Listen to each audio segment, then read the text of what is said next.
Welcome back to the Disturbed Chronicles. My name's Cams, and I'm glad you're here because today's video we're going to talk about 62-year-old Michael Royce Sparks, who is actually accused of murdering and dismembering his neighbors Dan and Stephanie Menard in August of 2024. Michael and the couple, Dan and Stephanie, were all from a place named Olive Del Ranch in California. They all lived in a clothing optional resort, and it's basically a nudist park or a resort. And most of the people living on Olive Dale Ranch were looking for a more of a laid back, kind of slower lifestyle. A lot of them also being older folks. Stephanie and Dan were very well liked at this resort by most of the people there. And the couple had been married for decades, and they were also very religious. Michael was the opposite. He was known to be very standoffish and sometimes aggressive. According to locals at this resort, Michael and the couple, Dan and Stephanie, had a lot of built up tension over the years. They would argue about little things like loud noises coming from one's house, property lines, and even yard work. But one argument in particular that really set things along was when the Menards asked Michael to cut a tree that was growing into the Menards' yard. But Michael refused to do this, so the couple decided to take it into their own hands and they would cut the tree, which led to a lot of hostility for all of them. And reports say that Dan Menard actually offered Michael a hot dog, and this infuriated Michael. It made Michael feel like he was only worth a $1 hot dog, and Michael took it as a jab at him, and he thought it was personal. And on August 24th, 2024, Dan and Stephanie were seen leaving their house, but nobody knew that this would be the last time they would see this couple alive. So the next day, Dan and Stephanie did not attend church, which was very out of character for them. Like we said before, this couple was very religious, and they never missed church. So friends of Dan and Stephanie noticed that their car was actually still parked outside in their yard, and people were trying to call them, but their phones were off and nobody could get a hold of them. And even their beloved Shih Tzu Cuddles was also missing. There's no way that Stephanie or Dan could have walked away from that car. She has a cane. It was at home. Her purse, their cell phones, things they would have never left, at home. Investigators say Dan, who is 79 years old, is diabetic and suffers from dementia. 73-year-old Stephanie needs a cane. Friends say the couple, who was part of a possible lawsuit against the ranch, was being harassed and feared that may have had something to do with their sudden disappearance. The couple is very active in their church and the Olive Dell community. Dan, Stephanie, and Cuddles always together. They're very sweet people. There's not a mean bone in their body at all, which makes this very confusing. Friends say they are worried something sinister may have happened. Fear of them not coming back. And if they do find them, how? If you have any information on the missing couple, you are urged to call the Redlands Police Department. So far, there have been extensive searches, but no signs of either of them or their missing dog. On August 29th, Dan and Stephanie were reported missing by family members, and reports say on that same day, Michael Sparks made a confession to a close friend about doing something bad and also threatening to take his own life. So he was feeling some sort of guilt. That close friend actually tipped off the police with that information he received from Michael Sparks. And when SWAT arrived at Michael's house, they used a battering ram to breach his home. And when they entered Michael's house, they find an underground bunker. And it's handmade from concrete by Michael. And Michael was barricaded inside of this bunker of his.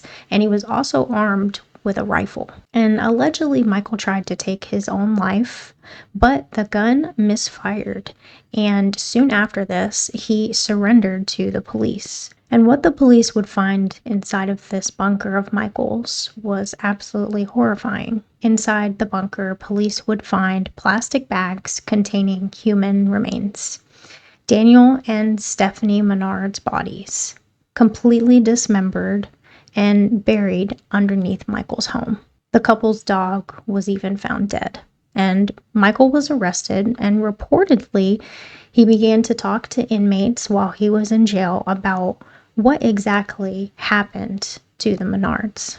It's reported that Michael told an inmate that Daniel Menard gave Michael a hot dog, and Michael took it as an insult. He said it was only a worthless $1 hot dog, and he felt like he was being mocked by Daniel. And in a fit of rage, Michael reportedly grabbed a rake, a garden hoe, and a hammer, and he violently attacks Stephanie and Dan Menard. Michael completely dismembered both of the Menards and he mutilated Dan. He then, in a calculated effort, tried to hide the bodies in his bunker under his house. Michael even drowned their dog, Cuddles. In September of 2024, Michael was formally charged with 2 counts of first-degree murder, and he also faced animal cruelty charges for killing the couple's dog. Michael pleaded not guilty to these charges, and during his hearing in June of 2025 this year,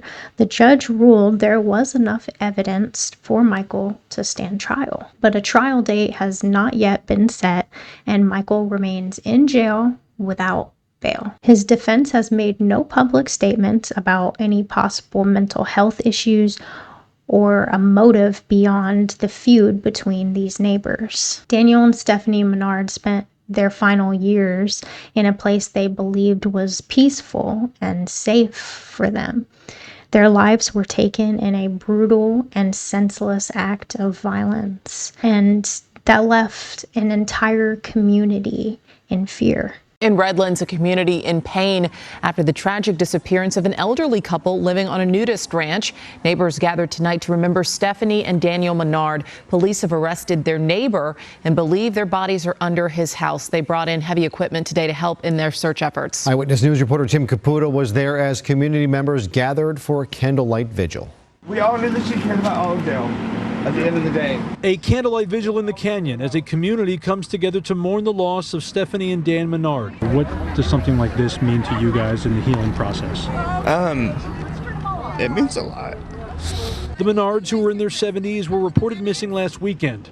Their neighbors and friends at Olive Dale Ranch, a close-knit nudist resort in Redlands, were frantic all week searching for the missing couple.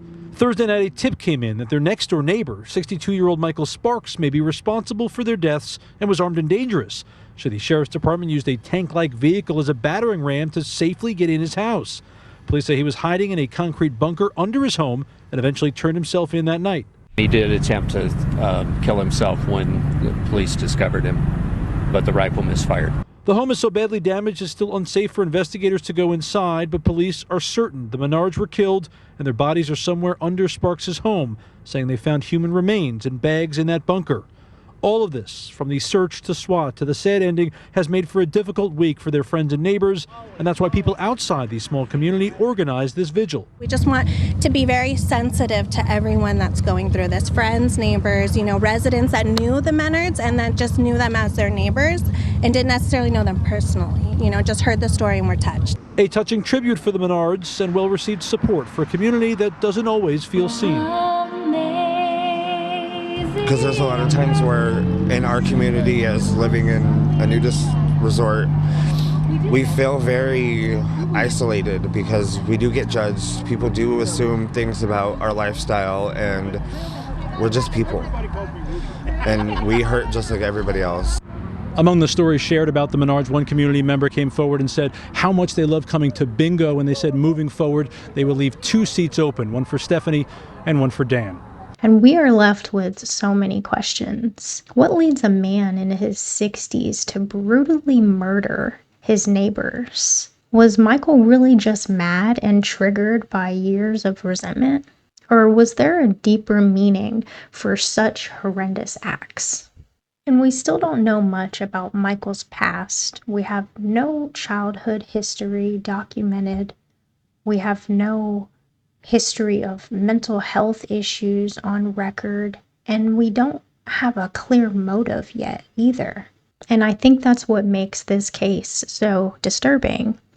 This case is still developing, so we will have updates on this soon. So stay tuned for the update. And thank you guys for watching. And if you haven't already, make sure you subscribe for future true crime videos.